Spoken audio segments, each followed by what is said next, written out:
Teman-teman yang dirahmati Allah Subhanahu wa taala, dalam menjalani proses hijrah ini juga ada kaitannya dengan peringatan bulan Muharram atau tahun baru Hijriyah. Walaupun Nabi itu nggak hijrah di bulan Muharram sih. Nabi hijrah itu di bulan Safar dan Rabiul Awal. Cuman bulan Muharram ini sering dijadikan sebagai momentum memperingati peristiwa hijrah. Karena memang sejak terjadinya hijrah, Islam menggunakan peristiwa ini sebagai penanggalan dalam sejarah Islam.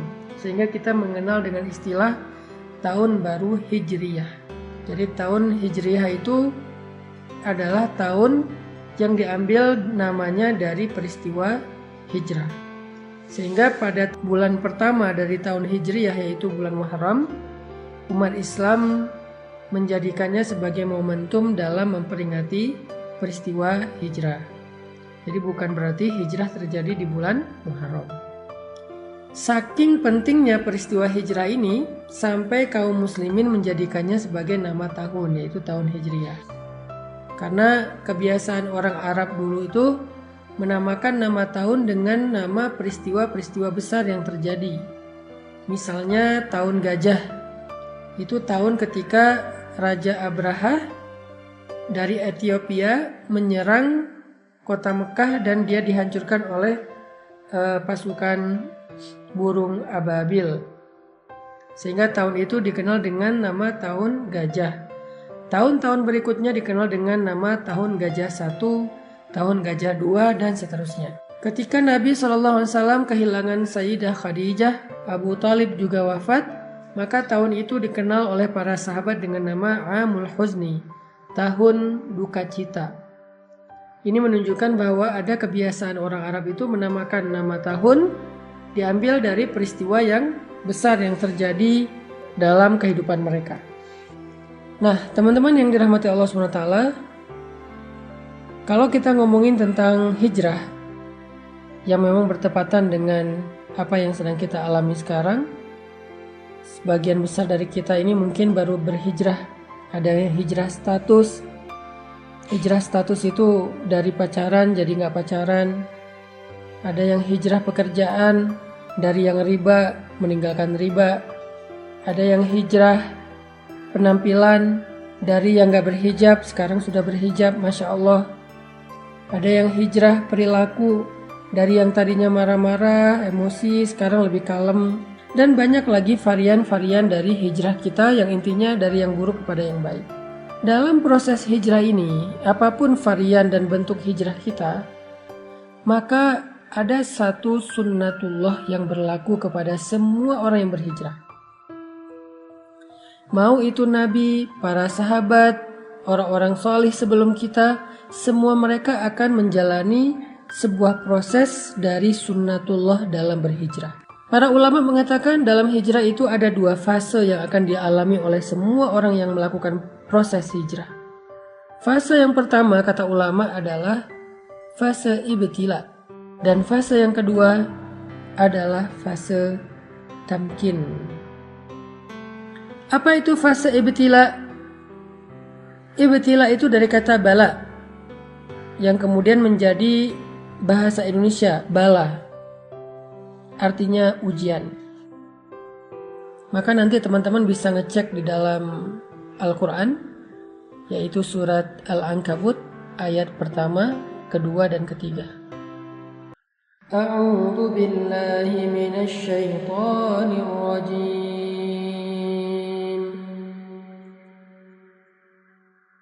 Bismillahirrahmanirrahim. Alif Lam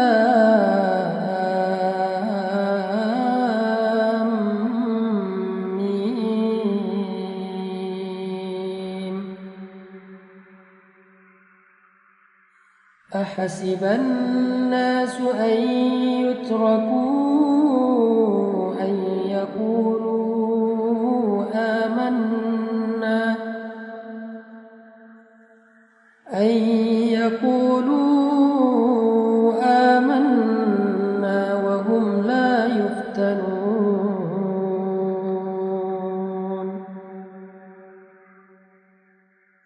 ولقد فتنا الذين من قبلهم فليعلمن الله الذين صدقوا وَلَيَعْلَمَنَّ الْكَاذِبِينَ.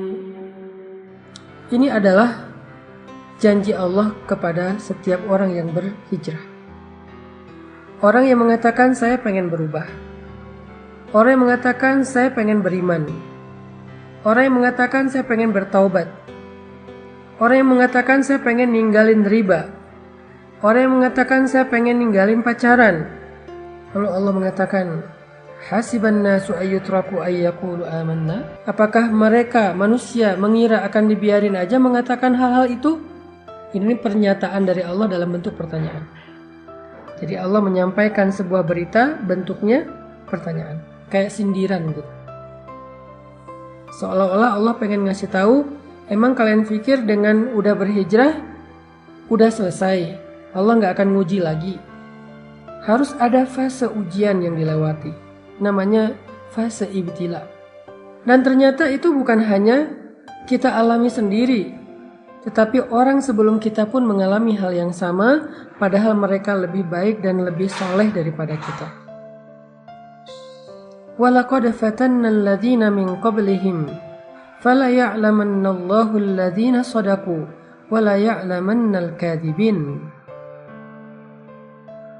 Dan sungguh kami sudah pernah menguji orang-orang sebelum mereka, sehingga Allah tahu siapa di antara mereka yang benar, yang jujur, dan siapa di antara mereka yang dusta. Bilal bin Rabah, ketika beliau masuk Islam, Allah mengujinya, ketahuan lagi sholat oleh tuannya, sehingga akhirnya beliau disiksa oleh Umayyah bin Khalaf dengan penyiksaan yang luar biasa. Asyah istri Fir'aun, ketahuan sudah beriman kepada agamanya Musa, langsung disalib di pohon korma oleh suaminya sendiri sampai wafat. Begitu juga dengan sahabat-sahabat yang lain, orang-orang soleh yang lain, para anbiya. Ketika mereka berjalan di jalan Allah, apakah itu dakwah, apakah itu masuk Islam, apakah itu berhijrah, ketika mereka melangkah di jalan Allah, maka fase pertama yang akan mereka lalui adalah fase ibtila. Semuanya sama. Semuanya mengalami fase itu, fase ibtila. Cuman varian dan bentuk dari ibtila dan ujian itu yang beda-beda antara satu dengan yang lain, teman-teman. Jadi kita nggak sendiri. Orang yang lebih soleh dari kita pun mengalami. Kalau kita protes bilang, ya Allah kenapa saya? Enggak, bukan kita doang. Allah mengatakan di dalam surat Al-Baqarah, Am hasibtum an tadkhulul jannah walamma ya'tikum mathalul ladzina khalau min qablikum. Apakah kalian mengira, sama dengan surat Al-Ankabut, apakah manusia mengira? Kalau sekarang apakah kalian mengira? Apakah kalian mengira bahwa kalian akan begitu saja masuk ke dalam surga, sedangkan belum datang kepada kalian ujian-ujian yang pernah dialami oleh orang sebelum kalian? Jadi kalau tadi, apakah manusia mengira akan dibiarkan saja mengatakan beriman padahal belum diuji? Kalau sekarang, apakah kalian mengira akan masuk surga begitu aja padahal kalian belum diuji? Walamma ya'tikum mathalul ladzina khalau min qablikum. Padahal belum datang kepada kalian ujian-ujian yang pernah datang kepada orang sebelum kalian. Sama maksud dari ayatnya. Lalu setelah itu Allah menjelaskan 3 bentuk dari ujian. Ujian yang pertama kata Allah, massathumul ba'sa. Mereka diberikan ujian fisik. Wad-dharra, mereka diberikan ujian harta. Wazulzilu, mereka diuji dengan ujian perasaan. 3 jenis ujian kata Allah. Tergantung dengan orangnya, kondisinya, bentuk hijrahnya. Dan Allah menggambarkan istilah ujian perasaan itu dengan kata-kata zulzilu, diguncang. Ini adalah fase yang Allah janjikan kepada semua orang yang berhijrah. Gak ada yang enggak. Semua ngalamin. Ada yang mengalaminya ujian fisik, lelah, sakit. Kalau sahabat dulu disiksa. Ada yang mengalami ujian harta, ditipu orang, kelaparan, bangkrut, gak punya kerjaan, gak punya penghasilan, habis hartanya. Ada yang diuji dengan ujian perasaan, disakiti, ditinggalkan, dikhianati, dihina, dicela, dicemooh, digibahin, difitnah, dan seterusnya. Semuanya mengalami salah satu dari 3 ujian ini atau ketiga-tiganya. Saking beratnya ujian yang dialami oleh Nabi dan para sahabat, sampai mereka mengatakan, "Mata nasrullah?" Hatta yaqula ar-rasul walladzina amanu ma'ahu, "Mata nasrullah?" Kapan datangnya pertolongan Allah? Kapan kita keluar dari ujian ini? Kapan semua ini selesai? Kapan semua ini berakhir? Mata nasrullah? Nabi loh yang nanya, sahabat yang nanya, saking beratnya ujian mereka. Allah menjawab, "Ala inna nasrullahi qarib." Bukankah pertolongan Allah sudah dekat? Apa maksud Allah di dalam ayat ini? Maksudnya semakin berat ujian yang kita alamin, maka semakin dekat kita kepada pertolongan Allah, yaitu fase kedua dalam hijrah. Yaitu fase tamkin namanya. Fase ditolong oleh Allah SWT. Fase ketika Allah membukakan jalan keluar. Wa may yattaqillaha yaj'al lahu makhraja. Siapa yang sabar, yang taat, yang istiqomah, bertakwa kepada Allah, Allah kasih jalan keluar. Tapi sebelum Allah kasih jalan keluar, ada fase yang harus dia lalui, yaitu fase sabar, fase ujian. Itulah takwa. Karena takwa bukan sekedar ibadah, tetapi kesabaran dalam menghadapi ujian. Itulah fase yang akan kita lalui, atau yang sedang kita lalui buat sebagian yang baru berhijrah. Jadi ketika kita mengalami fase ibtila, fase ujian kayak gini, la tahzan, jangan berkecil hati. La tay'as, jangan putus asa. La taqlaq, jangan ragu kepada pertolongan Allah. Kenapa? Itu bukan tanda-tanda bahwa kita salah memilih jalan. Buat yang memutuskan pacarnya udah gak mau pacaran, tiba-tiba pacarnya jadian sama yang lain, atau malah menikah dan bahagia, sementara kita belum dapat jodoh sampai sekarang, itu bukan pertanda kalau kalian salah memilih jalan. Enggak. Karena jalan yang kita pilih dulu, yang kita lalui dulu itu adalah jalan yang salah. Jadi ketika kita meninggalkan jalan yang salah itu, walaupun kita belum menemukan jalan yang lebih baik, maka setidaknya kita sudah meninggalkan jalan yang salah, yang buruk, yang merugikan kita, dan itu sebuah kemajuan, itu sebuah kebaikan. Jangan sampai kita menyesal meninggalkan pekerjaan yang ada ribanya dengan mengatakan, "Duh, sekarang saya nggak punya penghasilan, saya nggak punya pemasukan, saya nggak punya pekerjaan. Sedih juga sih udah ninggalin kerjaan yang dulu. Kalau dulu masih ada penghasilan, walaupun haram." Enggak. Keadaan kita sekarang tanpa penghasilan itu lebih baik daripada dulu ketika kita mendapatkan harta-harta yang haram. Sekarang tuh lebih baik. Walaupun mungkin sedikit merepotkan keluarga. Ada ujian tadi, dihina orang, diomongin orang, dikritik orang, dicela orang. Sekarang gak punya pekerjaan tetapi hartanya berkah, sekarang jauh lebih baik. Hanya mungkin sekarang sedang mengalami fase ibtila, fase diuji. Dan fase ujian itu akan naik terus tingkatannya. Makin lama makin berat, makin panas, makin luar biasa, makin beban. Kayak gitu memang fasenya, kayak orang panas, naik terus, kayak orang demam, naik terus panasnya. Tapi ketika udah berada di puncak, udah berat banget, gak ketahan lagi, sampai kita bertanya kapan selesainya semua ini, kapan berakhir dan segala macam, Allah menjawab teriakan kita. Allah menjawab pertanyaan kita. Kata Allah, "Ala inna nasrallahi qarib." Sungguh pertolongan Allah udah dekat, wahai hambaku.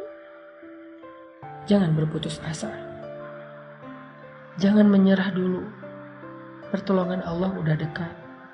Sabar dikit aja lagi. Karena kalau kamu menyerah sekarang, maka sia-sia semua kesabaranmu selama ini. Karena udah hampir sampai. Kalau balik arah lagi, jauh lagi tuh. Udah tempuh aja perjalanan ini. Sabar dikit, gak punya penghasilan sekarang. Sabar dikit kalau kita jadi single, jomblo sendiri, gak ada siapa-siapa. Di usia yang segini belum dapat jodoh. Dikit lagi. La taqlaq, jangan ragu sama janji Allah. Innahu la yukhliful mi'ad. Allah gak pernah ingkar janji. Masih ingat kisah ibu Musa yang menghanyutkan bayinya ke sungai Nil? Apakah Allah ingkar janji? Masih ingat kisah perang Badar, para sahabat yang ditolong oleh para malaikat? Apakah Allah ingkar janji? Masih ingat cerita Musa hijrah ke Madian kemarin? Apakah Allah ingkar janji? Kalla, sama sekali enggak. Jadi jangan ragu. Jangan sampai kita suuzon sama Allah. Jangan sampai kita ngerasa bahwa kita salah pilih jalan. Lalu kita menyesal sudah memilih jalan Allah ini, jalan hijrah. La taqlaq, jangan meragukan Allah. La tahzan, jangan berkecil hati. La tay'as, jangan berputus asa. Ala inna nasrallahi qarib. Pertolongan Allah sebentar lagi akan datang. Pertolongan Allah udah on the way, bentar lagi sampai. Jangan sampai kita cancel ordernya. Padahal kurirnya udah hampir sampai tuh di depan rumah kita. Dikit lagi. Kenapa Allah tunggu lama banget? Kenapa Allah kasih saya waktu sampai kayak gini? Fala ya'lamannallahu alladhina shadaqu wa la ya'lamannal kadhibin. Allah pengen lihat siapa dari kita yang layak mendapatkan betapa istimewanya pertolongan Allah. Siapa dari kita yang layak mendapatkan rahmat Allah? Siapa dari kita yang layak mendapatkan perhatian Allah? Yang layak mendapatkan cinta Allah? Dan itu gak mudah. Cinta Allah itu terlalu istimewa. Cinta makhluk aja kita berjuang, masa cinta Allah dapatnya gratisan? Kalau gitu Allah hitung-hitungan dong sama kita. Bukan. Allah pengen mengajarkan kita tentang sabar. Allah pengen mendewasakan kita. Allah pengen melatih kebijaksanaan kita. Seandainya Allah berikan surga itu secara gratis tanpa beramal, maka gak akan ada bedanya antara orang yang baik dengan orang yang jahat. Berarti Allah gak adil dong, memperlakukan sama antara orang yang baik dengan orang yang jahat. Orang yang menyakiti orang lain tetap masuk surga, pembunuh tetap masuk surga, yang mengambil hak orang lain tetap masuk surga, yang zalim, yang kejam tetap masuk surga. Kan gak adil. Kebaikan Allah itu adalah ketika Allah bersikap adil kepada hambanya. Tetapi Allah selalu membuka pintu maaf, taubat dan ampunan bagi mereka yang mau memperbaiki diri. Sebanyak apapun dosanya, fala ubali, kata Allah, aku gak peduli. Kita harus memahami Allah itu secara utuh, gak boleh parsial. Jadi jangan putus asa, jangan berhenti berharap, jangan berhenti bersabar, jangan U-turn dulu. Pertolongan Allah itu dikit lagi sampai, udah on the way, OTW udah. Allah juga berfirman, وَلَنَبْلُوَنَّكُمْ بِشَيْءٍ مِّنَ الْخَوْفِ وَالْجُوعِ وَنَقْصٍ مِّنَ الْأَمْوَالِ وَالْأَنفُسِ وَالثَّمَرَاتِ. Kami pasti akan menguji kalian, pasti. وَلَنَبْلُوَنَّكُمْ, pakai tasydid, penegasan. Pasti kami akan menguji kalian.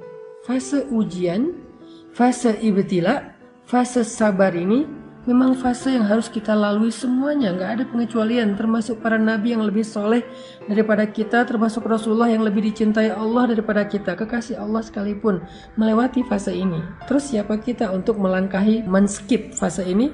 Gak. Semua kita ngalamin. Nabi Muhammad aja yang lebih keren daripada kita ngalamin ujian yang berat.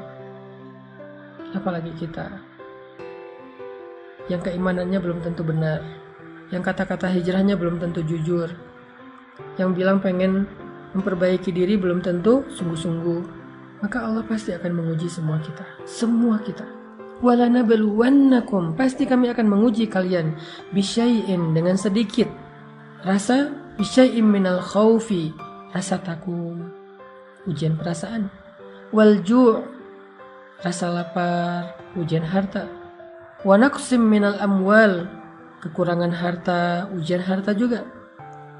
Wal anfus, kehilangan orang-orang yang dicintai, ditinggalkan orang-orang yang dicintai, sakit hati, ujian perasaan. Was samarat, kebunnya enggak berbuah, nggak jadi panen segala macam. Ujian harta, ujian perasaan, ujian harta, ujian fisik. Lalu di akhir ayat itu apa kata Allah? Wa basyiris sabirin. Sampaikan berita gembira kepada orang yang sabar. Apa berita gembiranya? Ala inna nasrallahi qarib. Bukankah pertolongan Allah itu sudah dekat? Tetap harus melewati fase sabar, fase ujian. Lalu kalau kita sabar, kalau kita bertawakal, berserah kepada Allah, kalau kita bertahan dan tidak berputus asa, kalau kita berbaik sangka bahwa Allah nggak ninggalin kita, ridho dengan semua ketentuan Allah setelah kita memilih pilihan hijrah,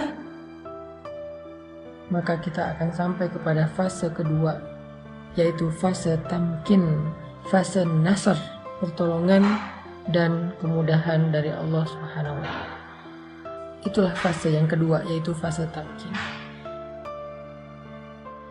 Di fase ini Allah berfirman, yaj'al lahu makhraja. Allah kasih dia jalan keluar. Wa yarzuqhu min haitsu la yahtasib. Allah kasih dia rezeki dari jalan yang tidak terduga-duga. Wa yaj'al lahu min amrihi yusra. Allah jadikan segala urusannya itu menjadi mudah. Wa yu'zim lahu ajra. Allah lipat gandakan pahala-pahalanya. Fase tamkin, fase ketika Allah menolongnya. Fase ketika Allah SWT memberikan kejutan untuk dia. Tunggu deh, Allah tuh gak pernah ingkar janji loh. Yang perlu kita kuatkan sekarang adalah kesabaran kita. Bukan mempertanyakan ada gak apa yang Allah janjikan. Itu udah gak perlu dipertanyain. Karena Allah gak pernah ingkar janji. Dan Allah Maha Kuasa untuk menunaikan janjinya. Gak ada yang bisa menghalanginya. Kalau kita kadang-kadang walaupun kita baik, bisa aja ingkar janji gara-gara emang gak bisa menunaikannya. Ada masalah, ada halangan. Kalau Allah gak ada halangan. Jadi kita gak perlu mempertanyakan apakah janji itu ada, apakah kejutan itu ada. Itu bukan bagian kita. Justru itu yang melemahkan kita. Gak usah ditanyain. Yang perlu kita siapin, yang perlu kita kuatkan itu adalah kesabaran kita sekarang dalam fase ibtila. Kesabaran kita untuk menunggu janji Allah. Ala inna nasrullahi qarib. Bukankah pertolongan Allah udah dekat? Kita kuatkan aja dulu kesabaran kita. Tunggu aja. Pasti Allah akan tunaikan janjinya. Pasti Allah akan kasih kita kejutan yang bikin kita senyum-senyum sendiri nanti. Ana inda dhanni abdi bi, kata Allah. Aku tergantung prasangka hambaku kepadaku.